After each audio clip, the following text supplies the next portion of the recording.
2.600 ettari colpiti, le zone maggiormente colpite l'Alta Padovana e parte della Bassa Padovana.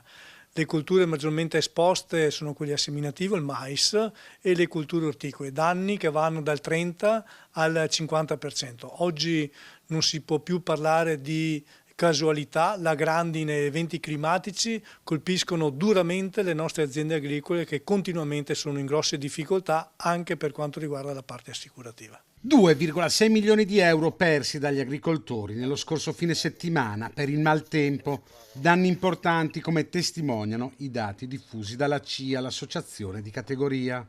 L'agricoltura è sempre più esposta ai fenomeni estremi, ora bisogna aiutare gli agricoltori a trovare delle soluzioni. Solo l'8% del prodotto complessivo è assicurato e questo lo dice lunga sulla possibilità delle aziende agricole della parte assicurativa che include un valore molto importante e quindi le aziende molto spesso non si assicurano per questo. Si deve intervenire in questo, si deve cercare di ridurre la riduzione del carico contributivo per le aziende agricole e quindi dare dei finanziamenti specifici alle aziende agricole perché si assicurano. Le reti antigrandine, una soluzione strutturale, purtroppo non può essere utilizzata per tutte le colture. Solo nelle colture specializzate abbiamo la possibilità di intervenire con le reti antigrandine. Anche qui chiediamo alla Regione Veneto la possibilità di un contributo in cui ci sia la possibilità dell'impianto delle reti antigrandine, però solo sulle colture specializzate e quindi sul vitivinicolo e quindi anche sul frutticolo, su queste